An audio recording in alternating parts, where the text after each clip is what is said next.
Karl 19 aasta vanune, Rahel 23-aastane, Daniel 25-aastane, Elise 29-aastane, Olli 35 ja Ülle 58-aastane. Mis ühendab neid eri vanuses erinevatest eluvaldkondadest pärit naisi ja mehi? Vastus, kõik tegutsevad noortejuhina omas koguduses. Noortejuhid pole kõik samast puust ja koguduse noortejuhi rolli võivad täita väga erinevad inimesed. Inimestel võib olla peas küll mingi spetsiifiline kujutus ja ootus selle kohta, milline üks koguduse noortejuht peaks olema, kuid tegelikkuses pole koguduse noortejuhi jaoks olemas üht kindlat vormi. Jumal tegutseb väga erinevate inimeste läbi ja nii on lugu ka koguduse noortetööga. Igal inimesel on omad oskused ja omadused, omad tugevused ja nõrkused, mida saab eesmärgipäraselt kasutada. Nooremas eas noortejuhi jaoks võib olla lihtsam samastuda noorte eluga, aga samas pole tal pakkuda samaväärset elukogemust võrreldes mõne vanema inimesega. Mõni noortejuht on iseloomult särav ja energiline ning see sobib paljudele noortele. Mõni teine on jällegi rahuliku ja stabiilse iseloomuga ja paljud teised noored vajavad just sellist noortejuhti. See on suur rikkus, et koguduse noortetööl saavad tegutseda nii erinevad inimesed. Jumal on loonud meid erisugusteks ja seda on ta teinud põhjusega. Tähtis ongi ennast välja panna just sellisena, nagu me oleme ja loota, et Jumal on meiega ning et tema tahe on see, mis sünnib. Noortejuhid tulevad ka erinevatest taustadest. Üks on käinud oma usuteed pikemalt kui teine, mõni on kasvanud kristlikus peres ja mõni on leidnud usu alles hiljuti. Keegi võib kõhelda, kas üldse noortetööd teha, kuna kogeb, et ei ole ristiusu ekspert. Piibel pole veel hästi läbi loetud või oma elu pole veel nii patuvaba, kui sooviks. Iga inimene on veel teel ja noortejuhiks saamiseks pole vaja olla pühak, ristiusu ekspert ega noorsootöö proff. Pigem on abiks, kui sa oled huvitatud noortest, südamlik kristlane ning hea ja usaldusväärne kuulaja. Aga kui tunned lisaks piiblilugusid ja elad palves, no seda parem. Mitte keegi pole noortetööd alustades kohe valmis noortejuht, vaid kõik saavad areneda ja töö õpetab tegijat.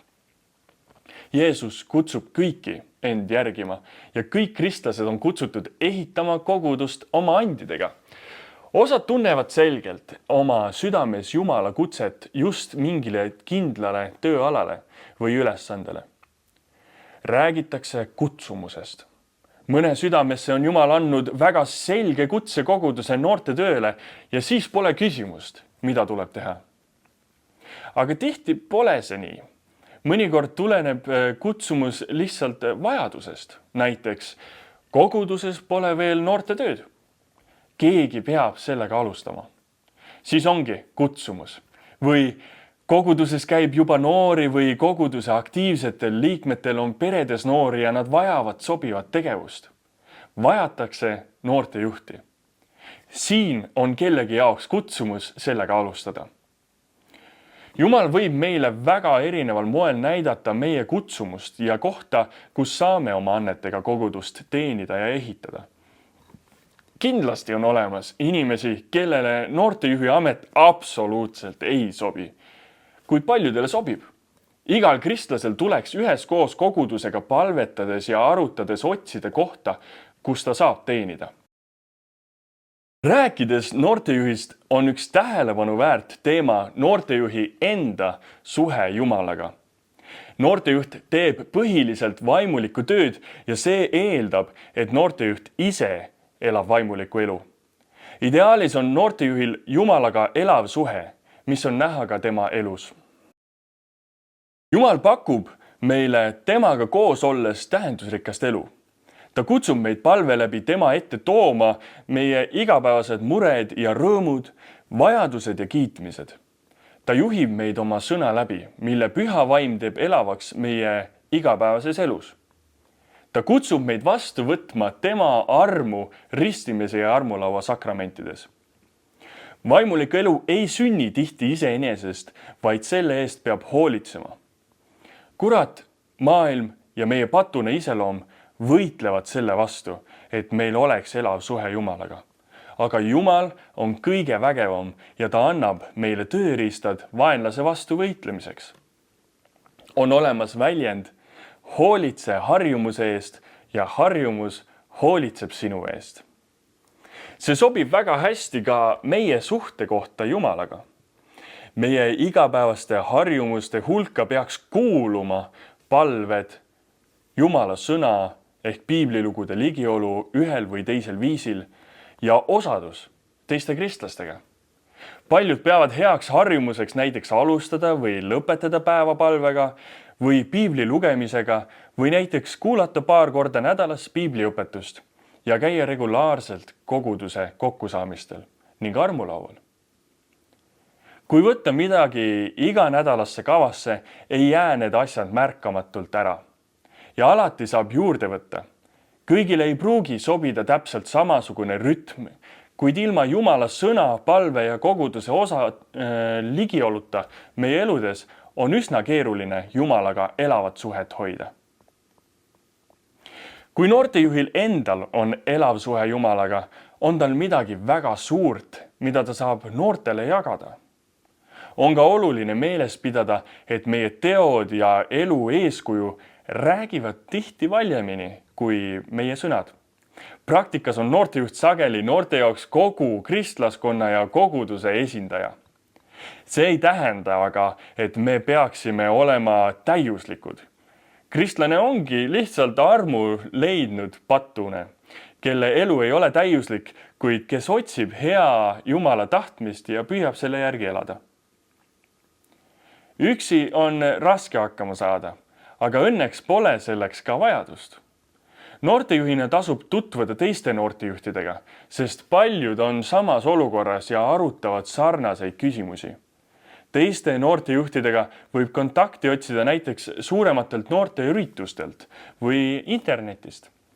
Vahel on teistel pakkuda uusi ja värskeid ideid või on mõned juba lahendanud probleeme, mis endal parajasti lahendamist vajavad.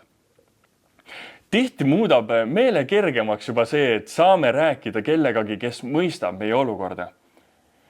Noortejuhtidena saame toetada üksteist ja ka üksteise eest palvetada.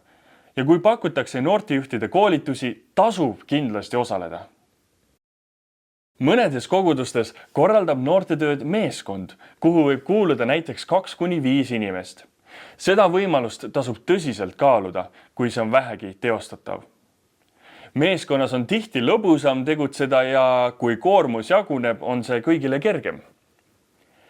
Meeskonda moodustades ja ülesandeid jagades on hea arvesse võtta igaühe tugevusi, huvisid ja jõuvarusid ning meeskonna üldist õhkkonda.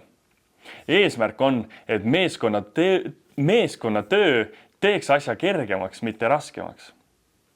Nagu kõiges on ka koguduse noortetöös järjepidevus oluline ja väärtuslik.